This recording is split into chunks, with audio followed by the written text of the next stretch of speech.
يا أيها الذين آمنوا إذا نودي للصلاة من يوم الجمعة فاسعوا إلى ذكر الله وذروا البيع ذلكم خير لكم إن كنتم تعلمون. إن الحمد لله نحمده ونستعينه ونستغفره ونعوذ بالله من شرور أنفسنا ومن سيئات أعمالنا. من يهده الله فلا مضل له ومن يضلل فلا هادي له. وأشهد أن لا إله إلا الله وحده لا شريك له وأشهد أن محمدًا عبده ورسوله. اللهم صل على محمد وعلى آل محمد كما صليت على إبراهيم وعلى آل إبراهيم إنك حميد مجيد. اللهم بارك على محمد وعلى آل محمد كما باركت على إبراهيم وعلى آل إبراهيم إنك حميد مجيد. أعوذ بالله السميع العليم من الشيطان الرجيم. يا أيها الذين آمنوا اتقوا الله حق تقاته ولا تموتن إلا وأنتم مسلمون. أما بعد فإن خير الحديث كتاب الله وخير السنن سنن محمد صلى الله عليه وسلم وشر الأمور محدثاتها وكل محدثة بدعة وكل بدعة ضلالة وكل ضلالة في النار. رب اشرح لي صدري ويسر لي أمري واحلل عقدة من لساني يفقه قولي. ഏറെ പ്രിയപ്പെട്ട വിശ്വാസിനികളെ, ജീവിതത്തിലുടനീളം അല്ലാഹു സുബ്ഹാനഹു വ തആലയെ സൂക്ഷിച്ച് ജീവിക്കണേ എന്ന് സ്വന്തത്തെ മറക്കാതെ നിങ്ങൾ ഓരോരുത്തരെയും ഉണർത്തുകയാണ്, ഓർമ്മപ്പെടുത്തുകയാണ്, വസിയത്ത് ചെയ്യുകയാണ്. ജീവിതത്തിലുടനീളം അല്ലാഹു സുബ്ഹാനഹു വ തആലയെ സൂക്ഷിച്ച് ജീവിക്കുന്ന സജ്ജനങ്ങളിൽ അല്ലാഹു സുബ്ഹാനഹു വ തആല നമ്മെ ഏവരെയും ഉൾപ്പെടുത്തി അനുഗ്രഹിക്കുമാറാകട്ടെ. പ്രിയമുള്ളവരെ, അല്ലാഹു നമുക്ക് തിരഞ്ഞെടുക്കാനുള്ള സ്വാതന്ത്ര്യം നൽകിയിട്ടുണ്ട്. അതിനാൽ തന്നെ ഒരു മനുഷ്യന് മലക്കുകളേക്കാൾ ഉയർന്ന പദവി കരസ്ഥമാക്കാൻ കഴിയും. അതുപോലെ ഒരു മനുഷ്യന് മൃഗങ്ങളെക്കാൾ അധപ്പതിച്ച ഒരവസ്ഥയിലെത്താനും സാധിക്കും എന്നതാണ്. ഒരുവൻ അല്ലാഹു സുബ്ഹാനഹു വ തആല കൽപ്പിച്ച കാര്യങ്ങൾ, പ്രവാചകൻ സല്ലല്ലാഹു അലൈഹി വസല്ലം കൽപ്പിച്ച കാര്യങ്ങൾ അതെല്ലാം ജീവിതത്തിൽ അവന്റെ പ്രവൃത്തിപഥത്തിലേക്ക് കൊണ്ടുവരികയാണെങ്കിൽ അതുവഴി അവൻ മലക്കുകളേക്കാൾ ഉയർന്ന സ്ഥാനത്തിന്റെ അവകാശിയായി മാറുകയാണ്. ആ ഒരു സ്ഥാനത്തിലേക്ക് അവൻ എത്തുകയാണ്. അതോടൊപ്പം ഒരാൾ അവൻ തിന്മകൾ നിരന്തരമായി ചെയ്യുന്നു, പിശാചിന്റെ പ്രേരണകൾ അതിന് അവന്റെ ആ ഒരു ജീവിതം വിട്ടുകൊടുക്കുകയാണ്. അവന്റെ ഇച്ഛകൾക്ക് പിന്നാലെ അവന് സഞ്ചരിക്കുകയാണ്.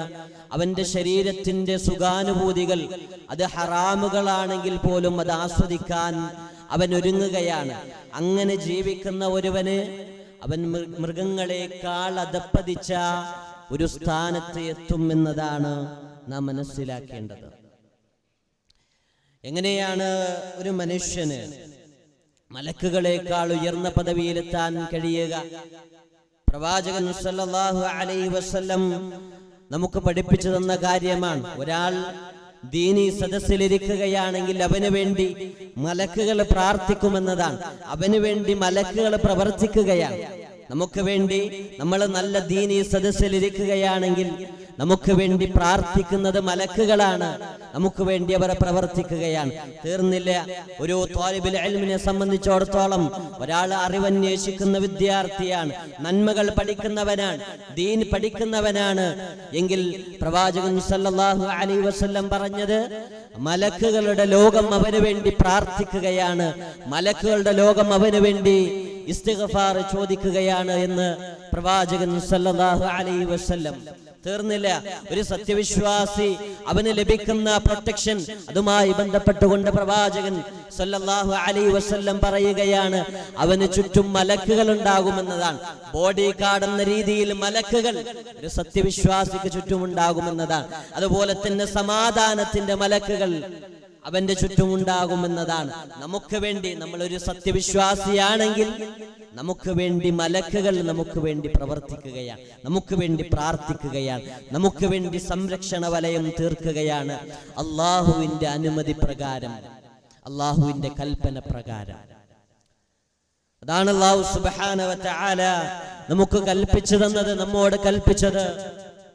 ആരാണ് അള്ളാഹുവിനെ അനുസരിക്കുന്നത്, അവന്റെ പക്കലുള്ള ആ ഒരു സ്ഥാനത്തെ അള്ളാഹുവിന്റെ അടുക്കൽ നിൽക്കണമെന്ന ആ ഒരു ബോധ്യം കൊണ്ട് ആരാണ് സ്വേച്ഛകളെ, തന്നിഷ്ടങ്ങളെ പിടിച്ചു നിർത്തുന്നത്, അവന് ലഭിക്കുന്നത് എന്താണ്? അല്ലാഹു സുബ്ഹാനഹു വ തആല പറയുന്നത് വഅമ്മാ മൻ ഖാഫ മഖാമ റബ്ബിഹി വനഹൻ നഫ്സ അനിൽ ഹവാ.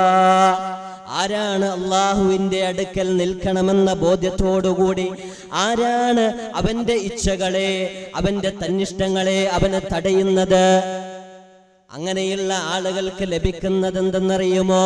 ഫഇന്നൽ ജന്നത ഹിയൽ മഅവാ. അവന് ലഭിക്കുന്നത്, അവന്റെ സങ്കേതം സ്വർഗ്ഗമാണ്. അവന് സ്വർഗം ലഭിക്കുമെന്ന് പ്രവാചകൻ സല്ലല്ലാഹു അലൈഹി വസല്ലം ഈ ഒരു ആയത്ത് വിശദീകരിച്ച് സ്വഹാബികൾക്ക് പഠിപ്പിച്ചു കൊടുക്കുകയാണ്. അതുകൊണ്ട് പ്രിയമുള്ളവരെ, നിരന്തരം ജീവിതത്തിൽ എപ്പോഴും അള്ളാഹുവിന്റെ അടുക്കൽ നിൽക്കണമല്ലോ എന്ന ബോധ്യം നമ്മളിൽ ഉണ്ടാകണം. അങ്ങനെ അള്ളാഹു എന്തെല്ലാമാണോ കൽപ്പിച്ചത്, ഇസ്ലാം എന്തെല്ലാമാണോ കൽപ്പിച്ചത്, അത് ജീവിതത്തിലേക്ക് ആനയിക്കണം. അതുവഴി സ്വർഗത്തിലേക്ക് നമ്മൾ പ്രവേശിക്കുമെന്നതാണ്. അതുവഴി മലക്കുകളേക്കാൾ ഉയർന്ന പദവിയിൽ നമ്മൾ എത്തുമെന്നതാണ്.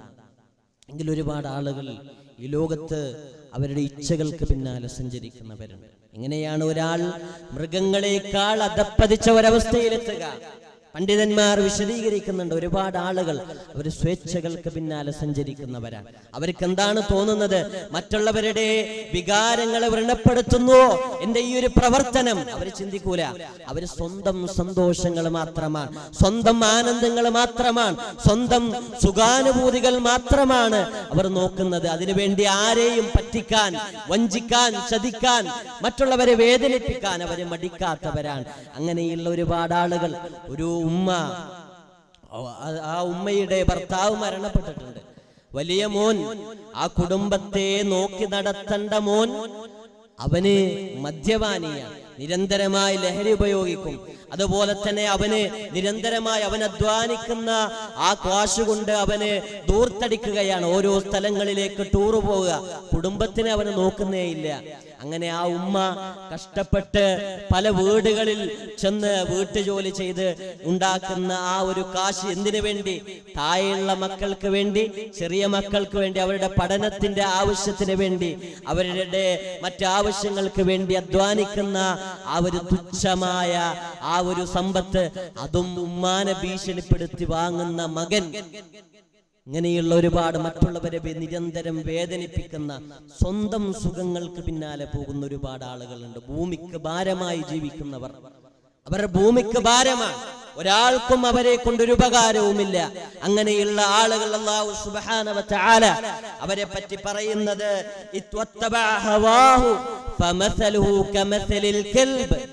അവർ നായ്ക്കളെ പോലെയാണ്. ഖുർആനാ പറയുന്നത്. ഇച്ഛകളെ പിൻപറ്റുന്ന ചില ആളുകളുണ്ട്.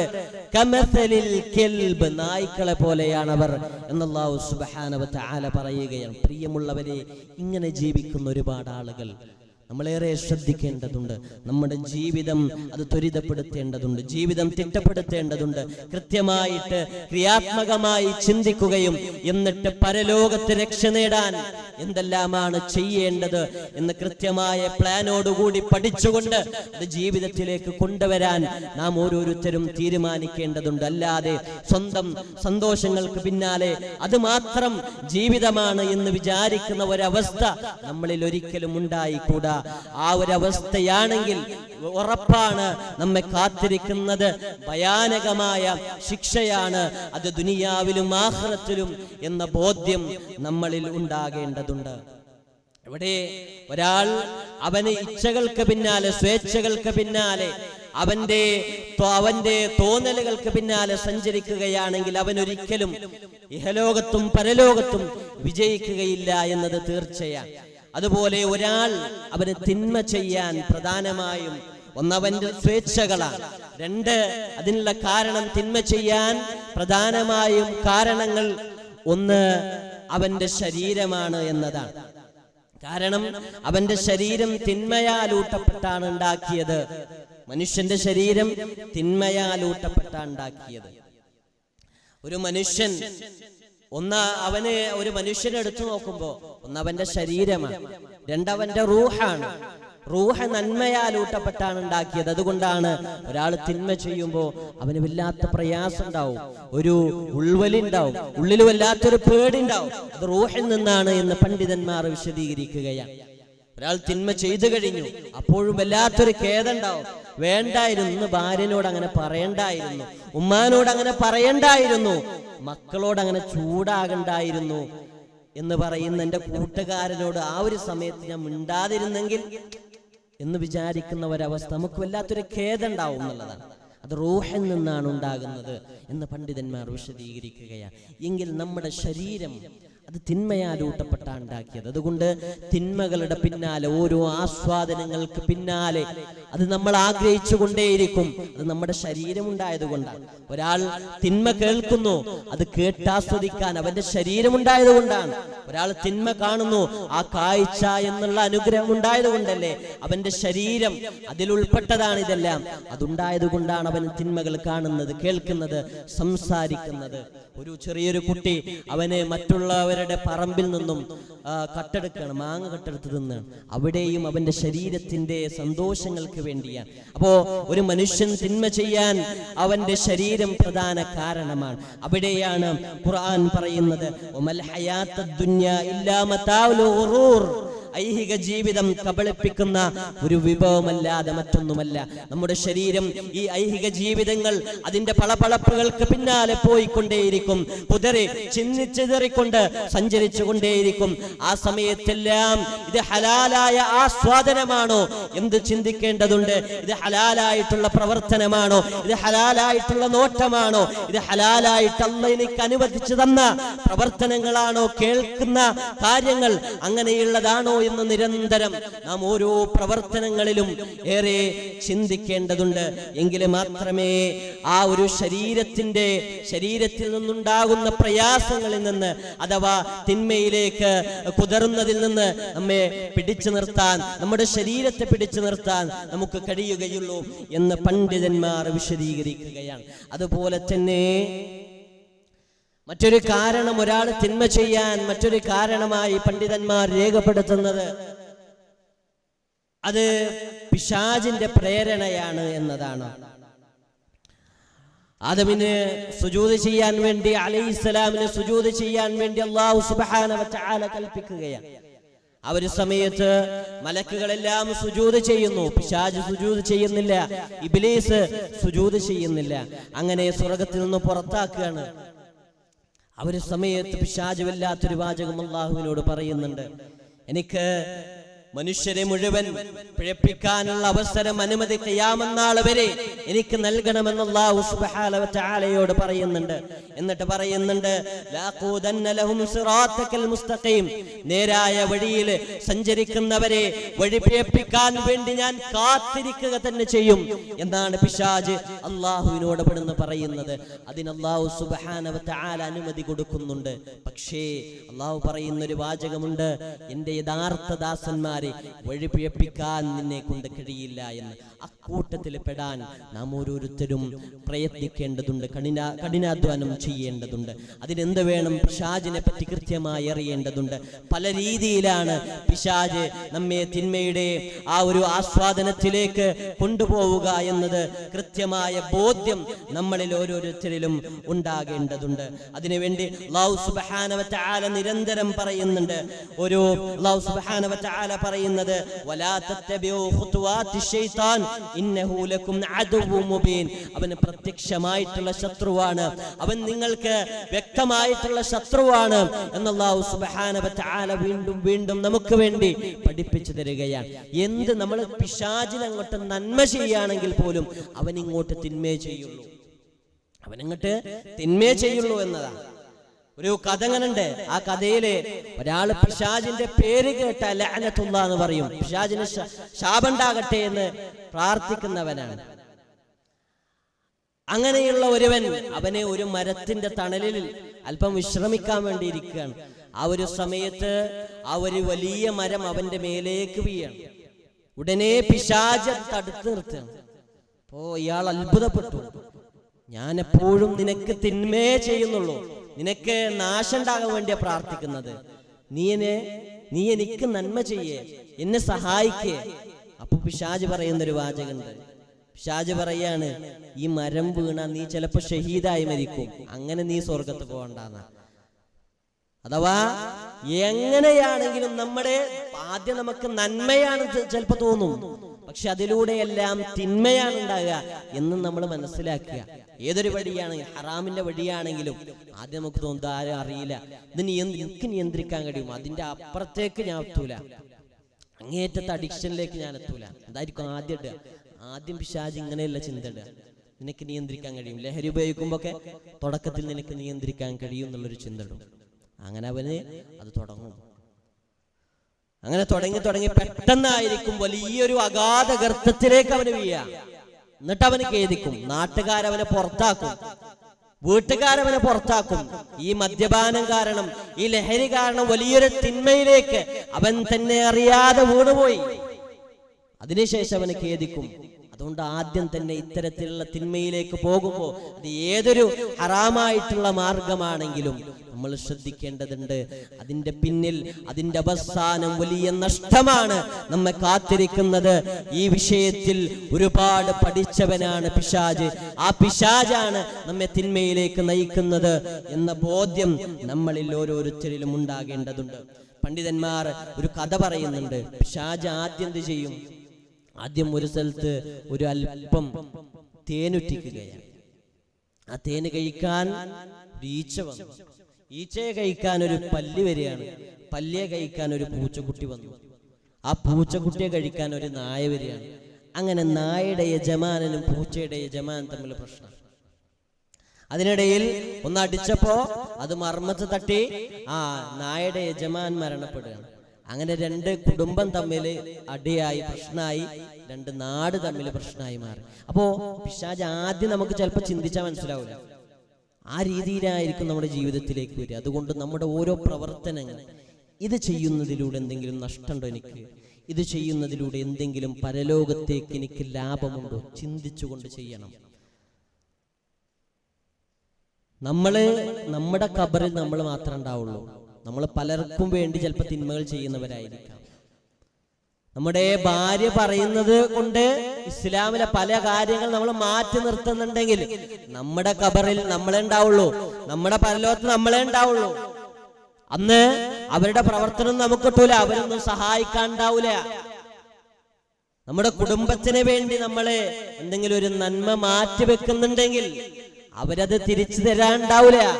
ആ നന്മ അത് നമ്മൾ ചെയ്തിട്ടേ നമുക്ക് അതിന്റെ നന്മ കിട്ടുള്ളൂ. നമ്മൾ ചെയ്യാ, നമ്മൾ കഠിനാധ്വാനം ചെയ്യാ, എപ്പോഴും ദീനിന്റെ കൂടെ നിൽക്കുക എന്നുള്ളതാണ്. അതോടൊപ്പം എന്ത് ചെയ്യുന്നുണ്ടോ നിരന്തരമായി ശ്രദ്ധിച്ച് നമ്മൾ അതിലെ നന്മകളും തിന്മകളും ചിന്തിച്ചുകൊണ്ട് ചെയ്യേണ്ടതുണ്ട് എന്നാണ് പ്രവാചകൻ സല്ലല്ലാഹു അലൈഹി വസല്ലം നമുക്ക് പഠിപ്പിച്ചു തന്നത്. ഒരാൾ വലിയ പണ്ഡിതനാണ്, ആബിദാണ്, നിരന്തരം ആരാധനാ കർമ്മങ്ങൾ നിർവഹിക്കുന്ന വ്യക്തിയാണ്. ആ നാട്ടിലെല്ലാവരും മോശപ്പെട്ടവരാണ്. അവിടെ 4 സഹോദരന്മാരും ഒരു സഹോദരി ഉണ്ടായിരുന്നു.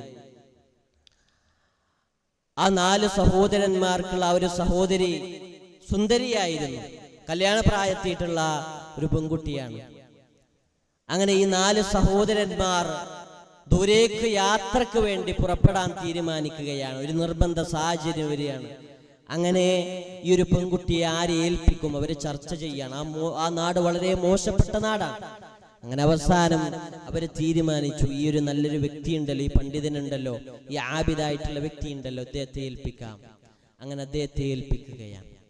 അപ്പൊ അദ്ദേഹം പറഞ്ഞു, ആദ്യം അദ്ദേഹം നിരസിച്ചെങ്കിലും പിന്നീട് സമ്മതിക്കുകയാണ്.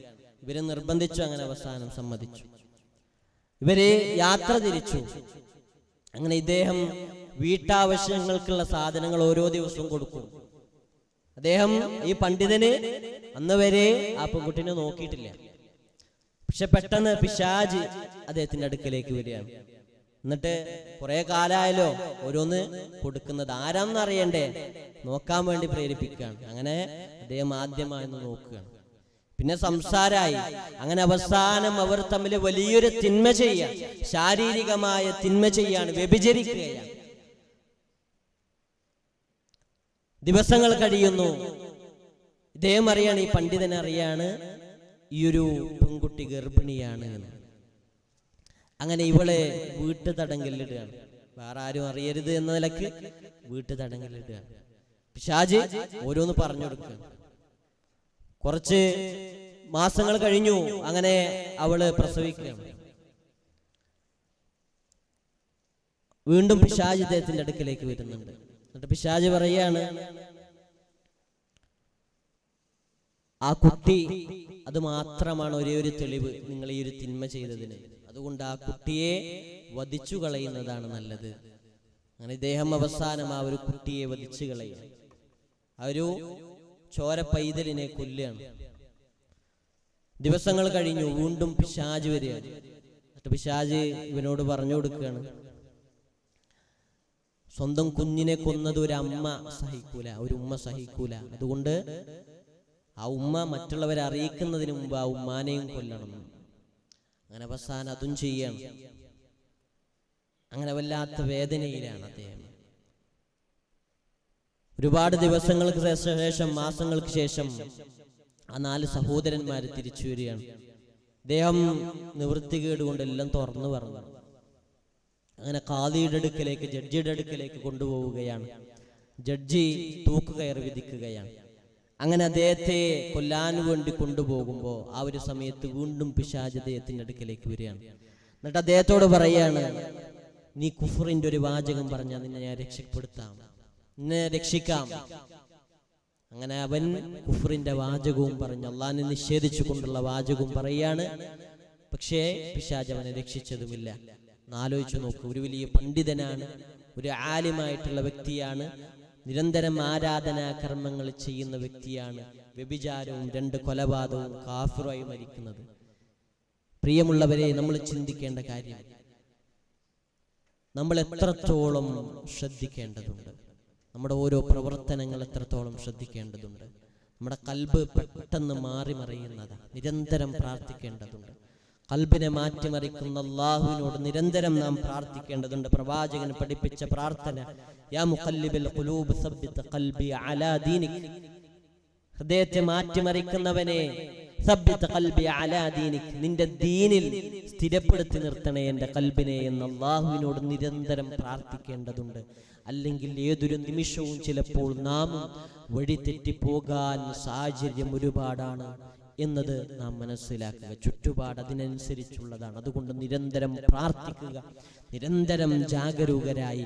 പിശാചിന്റെ പ്രേരണയാണോ ഈ ഒരു പ്രവർത്തനം, എന്ത് ചെയ്യുകയാണെങ്കിൽ നിരന്തരം ഈ ഒരു ആലോചന ഉണ്ടോ, നമ്മൾ ജീവിതത്തിൽ രക്ഷപ്പെടുമെന്ന് തീർച്ചയാണ്. അതിന് അല്ലാഹു നമുക്ക് ഏവർക്കും തൗഫീഖ് നൽകി അനുഗ്രഹിക്കട്ടെ. വമാ അലൈനാ ഇല്ലൽ ബലാഉൽ മുബീൻ.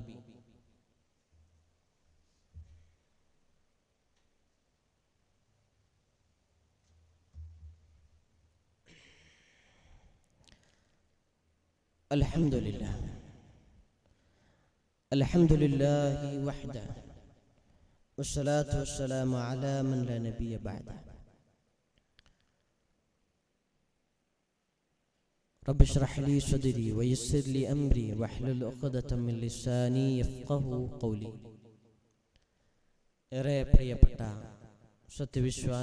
വിശ്വാസിനികളെ, ജീവിതത്തിലുടനീളം അല്ലാഹു സുബ്ഹാനഹു വ തആലയെ സൂക്ഷിച്ച് ജീവിക്കണേ എന്ന് വീണ്ടും ഏവരെയും ഉണർത്തുകയാണ്, ഓർമ്മപ്പെടുത്തുകയാണ്, വസിയത്ത് ചെയ്യുകയാണ്. മഹാനായ ആദം നബി അലൈഹിസ്സലാം, അദ്ദേഹത്തിൽ നിന്നും വലിയ പാഠമുണ്ട്, നമുക്ക് വലിയ മാതൃകയുണ്ട്. മുഹമ്മദ് മുസ്തഫ സല്ലല്ലാഹു അലൈഹി വസല്ലം പറയുന്നത് കുല്ലു ബനി ആദമ ഖത്താഉൻ വഖൈറുൽ ഖത്താഈന തവ്വാബൂൻ എന്നാണ്. ആദമിന്റെ സന്തതികൾ അവർ തെറ്റുകാരാണ്. എങ്ങനെ? ആദമിന്റെ സന്തതികൾ അവർ തെറ്റുകാരാണ്. മനുഷ്യൻ അവന്റെ ജീവിതത്തിൽ അബദ്ധങ്ങൾ വന്നു കയറിയേക്കാം. ചിലപ്പോൾ അറിഞ്ഞിട്ടായിരിക്കും, ചിലപ്പോൾ അറിയാതെയായിരിക്കാം.